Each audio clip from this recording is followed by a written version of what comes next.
របស់ស៊ីនណាបងប្អូនអ្នកគ្នាហើយនឹងរបស់កូពីមើលទៅគឺដូចគ្នាមើលបែកភ្នែកបងប្អូនអ្នកគ្នាប៉ុន្តែបើយើងនិយាយពីគុណភាពដែលយើងទទួលបានពីកាសហ្នឹងគឺខុសគ្នាដូចមេឃនឹងដីបងប្អូនអ្នកគ្នាតម្លៃអីអាចថាអ្នកខ្លះគេលក់កោអាកូពីហ្នឹងគេលក់បានដល់5 10បងប្អូនអ្នកគ្នាខ្ញុំអត់និយាយកុហកអីប៉ុន្តែសម្រាប់កាសស៊ីនវិញបងប្អូនអ្នកគ្នាតម្លៃវាគឺអាច10រៀលក្រាស់ឬក៏20រៀលស្ដាងតាមហាងអញ្ចឹងណាតាមតម្លៃគេលក់ជាក់ស្ដែងហើយសម្រាប់អានេះវិញបងប្អូនអ្នកគ្នាប្រភេទពួកកាសខ្សែនេះគឺខ្ញុំប្រើមកយូរឆ្នាំហើយខ្ញុំអត់ដែរថាទោះបីខ្ញុំមាន AirPod ប្រើមែនរាល់ថ្ងៃក៏ខ្ញុំអត់ដែរចោលកាសខ្សែដែរនេះបងប្អូនមើលកាសខ្ញុំប្រើឡើងអាលុយនេះមិនមែនអាលុយដោយសារអីដោយសារតែអាយុកាសវាប្រើយូរឆ្នាំទៀតតែបងប្អូនអត់ដឹងអត់កាសនេះខ្ញុំប្រើ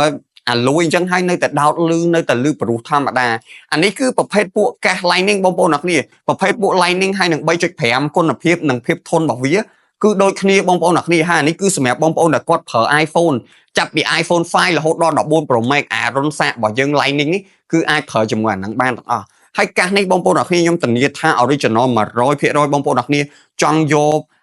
បថៅយកមកដំចង់មកពុះកាសនឹងជាពីរកាត់ខ្សែដើម្បីតេស្តមើលក៏បានដែរខ្ញុំអត់ប្រកាន់ទេបងប្អូនអ្នកគ្នាខ្ញុំធានាថាកាសរបស់ខ្ញុំគឺ original 100% បងប្អូនប្រើយកទៅប្រើធានាថាមួយដឹងមួយបងប្អូនអ្នកគ្នាហើយវ៉ាន់របស់ខ្ញុំគឺខ្ញុំមាន warranty ឲ្យបងប្អូនមួយខែពេញបើបងប្អូនយកទៅប្រើមានបញ្ហាឡាអូប្រាប់ពួកខ្ញុំយកមកវិញពួកខ្ញុំដូរកាសផ្សេងឲ្យអត់មានគិតខាតសំបីបងប្អូន1រៀលអញ្ចឹងសម្រាប់បងប្អូនដែលគាត់មានតម្រូវការកាសពួកខ្ញុំសល់ស្តុកបន្តិចបន្តួចទេបងប្អូនអ្នកគ្នាដោយសារតែខ្ញុំធ្វើ promotion iPhone 12ហើយ iPhone 13អញ្ចឹងខ្ញុំដកកាសមួយចំនួនទុកលក់ដកកាសមួយចំនួនទុក promotion ឲ្យភ្ញៀវអញ្ចឹងអ្នកដែលគាត់ត្រូវការប្រភេទពួកកាសខ្សែបងប្អូនអ្នកគ្នារស់រាន់មកអត់ទាន់មានស្តុកព្រោះអីតែចូលឆ្នាំខ្មែរអាចរៀងស្ទះ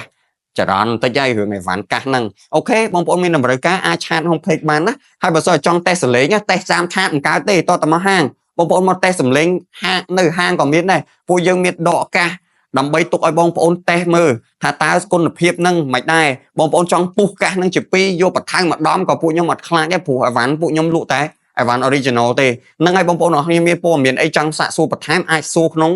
ឆាតបានណាអូខេអរគុណច្រើន